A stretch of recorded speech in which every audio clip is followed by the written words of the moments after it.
এইবাৰ অসমৰ ভূমিত সমান্তৰালকৈ হোম টেক্স লাগে নগাক। উৰিয়ামঘাট থানাৰ অন্তৰ্গত চালুকপথাৰ সমীপৰ ১ নং আৰু ২ নং ৰজাপুখুৰী গাঁৱৰ গাঁও প্ৰধানলৈ প্ৰেৰণ কৰিলে কৰ সংগ্ৰহৰ জাননী। নগা প্ৰশাসনৰ প্ৰপত্ৰত উৰিয়ামঘাট ঠাই নাম উল্লেখ কৰি প্ৰশাসনিক বিষয়ে চহী কৰাৰ পাছতেই অসমৰ অসমীয়াৰ নগাক লাগে গৃহকৰ অৰ্থাৎ হোম টেক্স।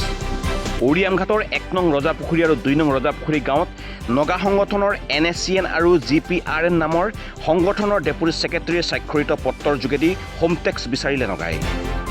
পত্ৰত ধনৰ পৰিমাণ উল্লেখ নাই যদিও গাঁও দুখনৰ প্ৰত্যেক ঘৰৰ পৰা ১১০ টকাকৈ দিবৰ বাবে গাঁও প্ৰধানক জনায়। নগাই অসমৰ উৰিয়ামঘাট নামটো নগা প্ৰশাসনিক প্ৰপত্ৰত ব্যৱহাৰ কৰি স্বাক্ষৰিত কৰি ব্যৱহাৰ কৰাৰ পিছত দুখনকৈ অসমৰ গাঁৱত হোম টেক্স বিচৰাৰ পিছত জাঙুৰ খাই উঠিছে বিভিন্ন দল সংগঠন।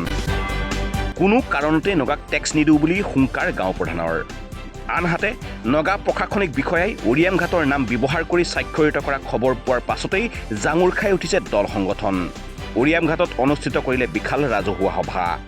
গঠন কৰিলে কেন্দ্ৰীয় গৃহমন্ত্ৰীলৈ স্মাৰকপত্ৰ দিয়াৰ প্ৰস্তাৱ। আনহাতে উৰিয়ামঘাট আঞ্চলিক চুতীয়া ছাত্ৰ সন্থায়ো মুখ্যমন্ত্ৰীলৈ প্ৰেৰণ কৰিলে জাননী। কোনো কাৰণতে নগাক টেক্স আৰু ১ ইঞ্চিও মাটি এৰি নিদিয়াৰ হুংকাৰ।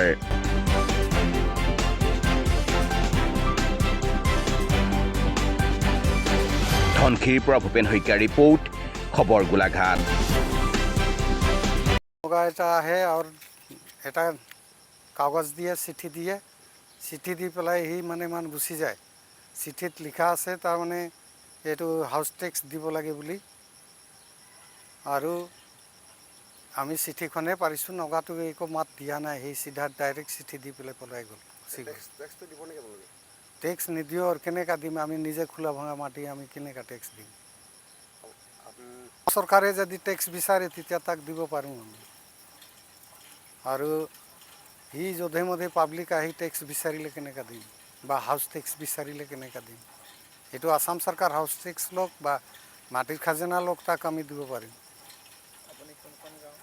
মোৰ ১ নম্বৰ ৰাজাপুখুৰী, এতিয়া এই ২ নং ৰাজাপুখুৰী, দুখন গাঁৱতেই ইহঁতে চিঠি দি গৈছে। এইটো নগালৰা হকাই বস্তিৰ। আমি সামাজিক মাধ্যমত দেখিবলৈ পাইছোঁ ১ নং ৰজাপুখুৰী আৰু ২ নং ৰজাপুখুৰী আমাৰ অসমৰ দুখনকৈ গাঁৱলৈ নগা উগ্ৰপন্থী দুটাই তেখেতলোকে জাননী প্ৰেৰণ কৰিছে যে প্ৰত্যেক ঘৰ ব্যক্তিৰ পৰা ১০০ টকাকৈ বা তাতকৈ অত্যাধিক টকা তেখেতলোকে কৰ টেক্স বিচাৰিছে। এইটো লক্ষ্যজনক বিষয়। আমি এটা কথা ক'ব বিচাৰিছোঁ, কেন্দ্ৰতো বিজেপি চৰকাৰ, অসমতো বিজেপি চৰকাৰ আৰু চুবুৰীয়া ৰাজ্য নাগালেণ্ডতো বিজেপি চৰকাৰ, তিনিখন চৰকাৰ মিলি আচলতে এই ক্ষেত্ৰত ব্যৱস্থা গ্ৰহণ কৰিবৰ কাৰণে ছাত্ৰ সন্থাৰ তৰফৰ পৰা অনুৰোধ জনাইছোঁ।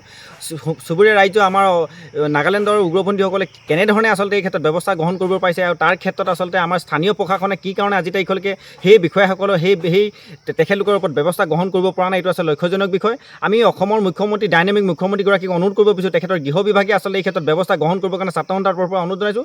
অন্যথা কিন্তু আমি গণতান্ত্ৰিকভাৱে আচলতে চৰকাৰৰ বিৰুদ্ধে গণতান্ত্ৰিকভাৱে আমি কাৰ্যসূচী ল'বলৈ আমি বাধ্য হ'ম।